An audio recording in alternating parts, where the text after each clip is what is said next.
Brilliant. Hello, welcome to Falcon Blues TV, and it's been a bit of a whirlwind weekend at the moment.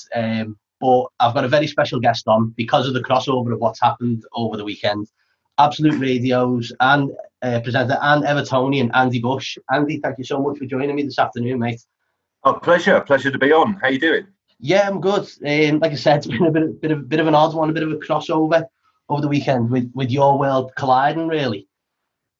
Well, yeah, I mean, And the whole music world. What are you making of being top of the league and now number one in the charts? well, the weird thing is we had Spirit of the Blues on a 7-inch see-through blue vinyl when I was a kid, and actually, I've seen on Twitter today a couple of people who've still got the single have been posting pictures of it, and it was on this really fancy see-through blue vinyl, and we used to play it all the time. And I can't remember what was on the other side. I think it was "We're Forever Everton" or something like that on the B side. But it's it's so bizarre that song that we used to put on has now suddenly become part of this, almost like gone viral because those people have been matching up different videos to it and stuff like that as well. So I'm determined by hook or by crook to try and get a bit of it on Absolute Radio at some point during the show this evening. So watch this space. Yeah, definitely. I was going to say your listenership's probably going to go up like 3 or 4 folds waiting for Evertonians waiting to play it. Well, you know, I try and sneak in Z cars as many times as I can, and I always think Z cars is for Evertonians is like the Eye of Thundera in Thundercats. Whatever you're doing, your head goes up like a meerkat. So if I can sneak Z cars in, man, surely you can get a bit of Spirit of the Blues is in its own right a wonderfully written, crafted song. Even non-Evertonians can surely appreciate the singing and the musicianship on that song. Yeah, it's the whole guitar section on it is just amazing. You can just hear it in your head whenever you want. It's a really good earworm, definitely. Yeah, it reminds me of that bit when you go up and you can smell the turf when you go to Goodison ahead of everyone actually getting in properly for the game, and maybe you just had a really cold pint of fizzy Chang and a pie. And you just do that bit where you go and get your seat and have a little look at it. I love that turf smell of Goodison before kickoff and everything as well. So it really reminds me of that. Superb. So hopefully, yeah, if you're listening, we've got Andy Bush is going to try and play Spirit of the Blues on the radio this afternoon. So fingers crossed. It's either that or play Miley Cyrus. So one of the two. Who gets the? Because obviously every song we play on the radio, someone gets royalty. So every time we play, Oasis, Noel Gallagher gets 20 pence or whatever. Who? I'd love to know who actually wrote Spirit of the Blues, where it came from. Do you know what I mean? That's a really good question. I don't know. I think Forever Everton, if I remember right, someone said it was done by 10cc. Oh, really? The B-side was actually done by 10cc apparently. So this might be something similar. I don't know. And amazing. Definitely need to look into that one. Yeah, and then also it's kind of made me think about for some reason the whole team shouting along to a song thing became unfashionable, and they don't do it anymore now. But I don't know. I think with the success of Spirit of the Blues over the past 24 hours, I think it's proved that the public still have an appetite for a badly shouted football song. Do you know what I mean? We'll get it done in Spanish for James Rodriguez. I'll be great. I'll be up for that, definitely.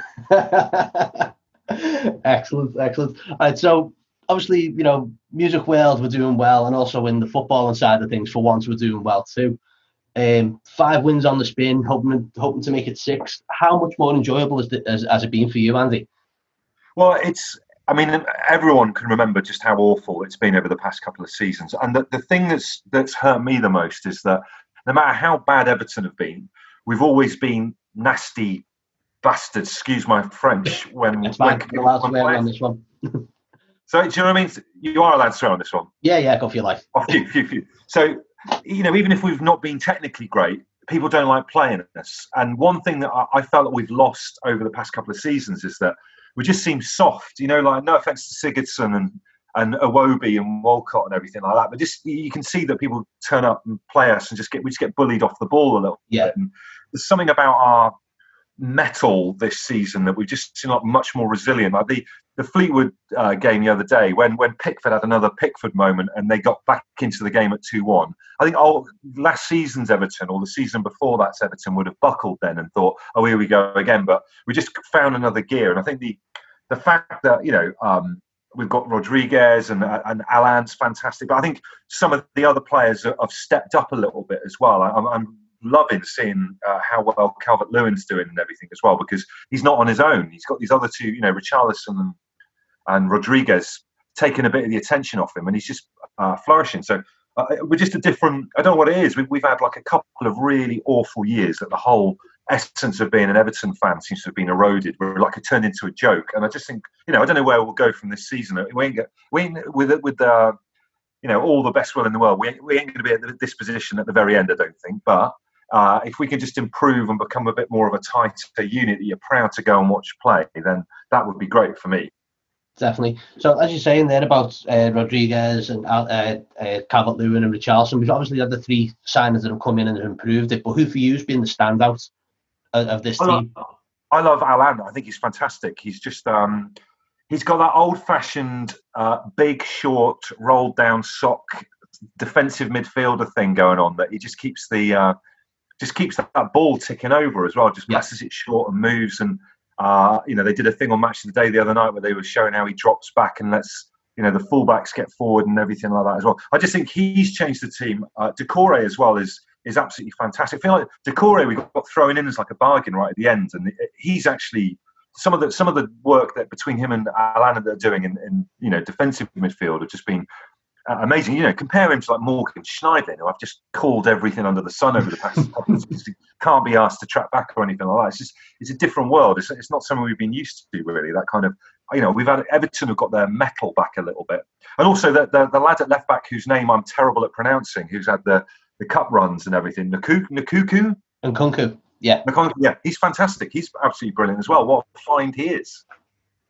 Yeah, I've been watching. Obviously, we've seen him at Fleetwood and against Salford with Nkunku, and it was like he's got to play against West Ham on Wednesday as well in the cup. I think if we can keep him going as a cup player for the time being and build his confidence, then there's no reason why he can't go on and be the understudy that we've needed. Probably after losing Leighton Baines, we were fortunate to have Luca Dean, and then when Luca Dean's not available and he's playing at centre half like he did last week, then Niels fits the bill perfectly, and he's got everything. I'm looking forward to seeing a lot more of this kid. Well, this is it. I think the key thing this season, and it's something that Ancelotti's been great at doing. He's great at keeping everybody happy, but finally we've got pressure on positions around the pitch. So I think before people just knew that they'd be on the team sheet and they just didn't really have to try. But now they're kind of you see people ending up on the bench and stuff like that as well. And I think that's a really good motivating factor because the team's playing well, everyone wants to be involved, and then it's making them increase their effort to get into the team. I think the only problem we've still got at the moment is the goalkeeper.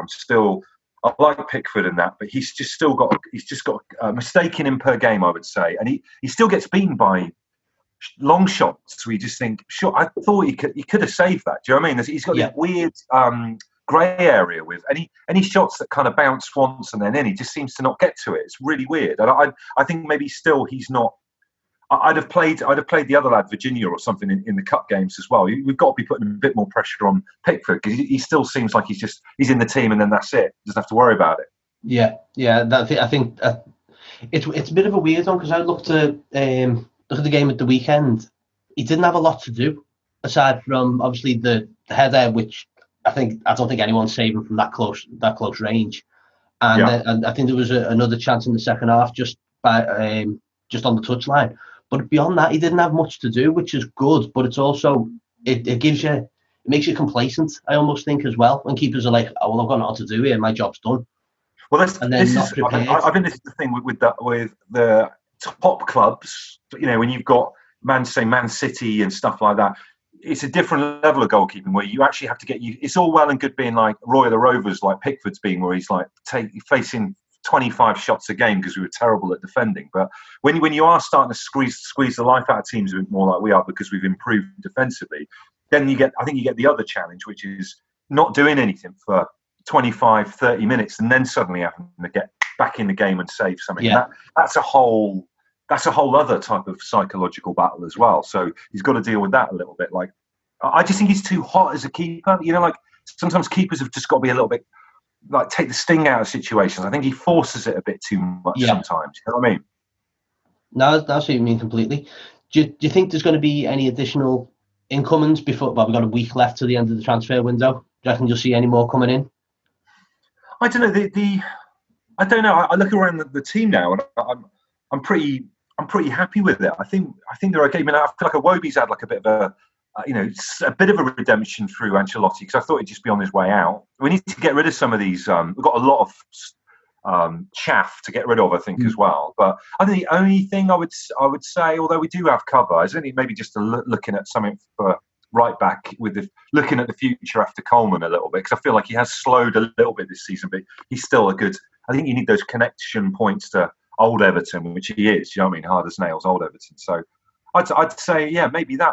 Overall, though, I think if you're Ancelotti, you don't want to unbalance it too much. And he's done so well, I think, the manager, because sometimes when when a team gets a load of new players in the pre-season like that, and then suddenly they're all playing together, sometimes it can go tits up quite badly. So he's managed to seamlessly blend it all together, and it works. So maybe sometimes it's always nice to have more players and new players, but I wonder whether you get to a certain point where you don't want to overdo it and have too many people in that mix as well. That's fair enough. Yeah. So it's more a case of if any's going out, that's the only way someone's coming in. I think so. Like Moise Keane. Yeah, and Moise Keane, I feel like he has scored in the past few games on the trot. He still doesn't look Premier League standard, but I think we all want him to succeed, don't we? Because he does give it a go.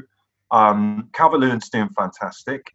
I mean, yeah, maybe do we need? Because the thing that surprised me is that James Rodriguez is not a striker at all. I thought he was going to be coming in and being like fox in the box and nicking stuff, but he's actually pulling all the strings with Richarlison off Calvert-Lewin, battering ram. Do you know what I mean? They're not in the box type strikers, those two.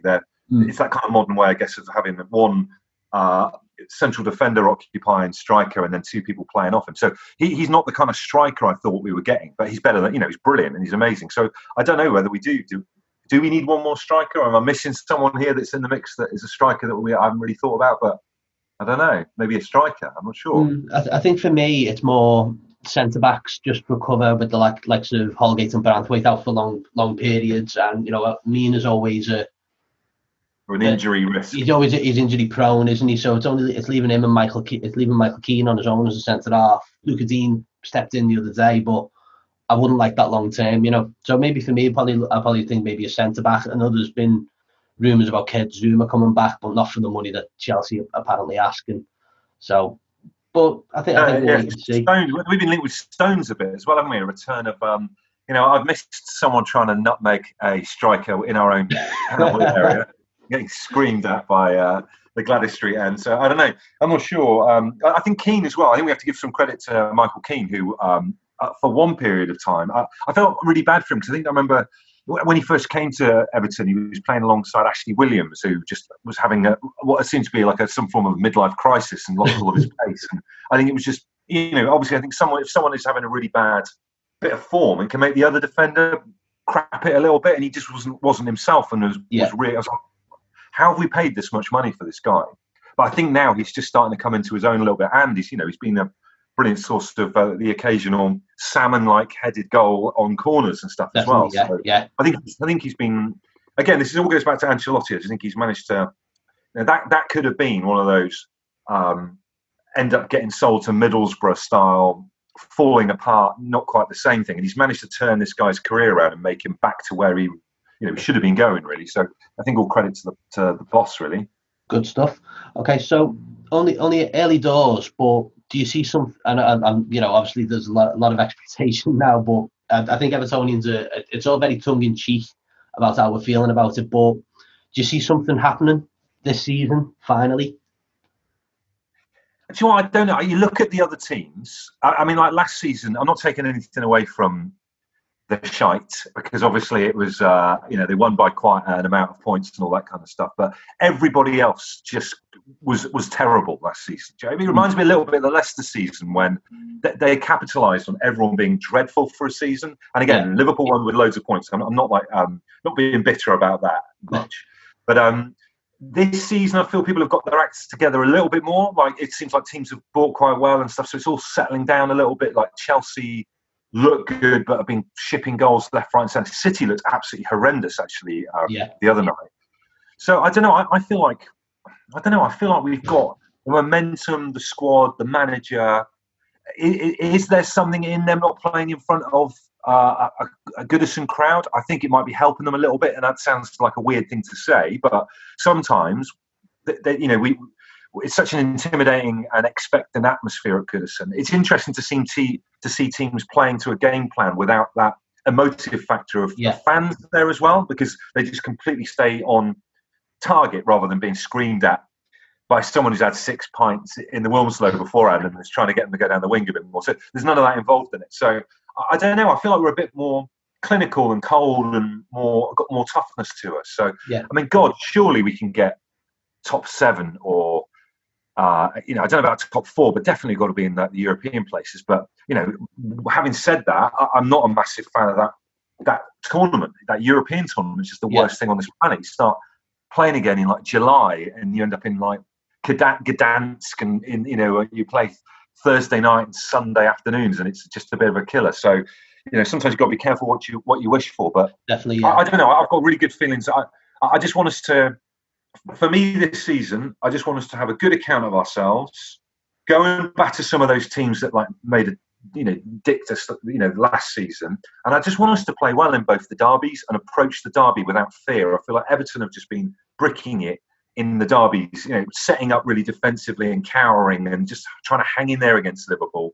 And the few times when we have actually had a little bit of a go at them for a bit, Liverpool have been all over, been quite, rocked a little bit. I think sometimes if you have a go at Liverpool, particularly in this kind of environment now where they haven't got, say, the Anfield crowd behind them as well, I don't know. I feel like there's a chance to kind of have some face-saving, reputation rebuilding going on this season. Yeah, that's the main thing for me. Let's just get back to being proud again.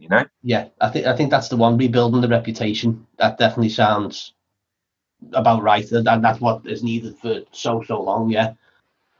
No, I agree, because we have become. Last season we were a joke. I think kind of pasty-looking, scared Sigurdsson has been like the emblem of the Everton team last season, where we've like screwed up. The Newcastle game in the last couple of minutes when I still can't even get my head around how we managed to end up drawing that game. It's just like, and when you get that about you, teams can sense that you've got that kind of potential to shit yourself a bit. And I just want us to get rid of all of that, finish teams off before it gets that. Like we said earlier on, the Fleetwood thing, get back to 2-1. Old Everton would have wobbled, but they just went up another gear and then just finish them off, and that's what we want.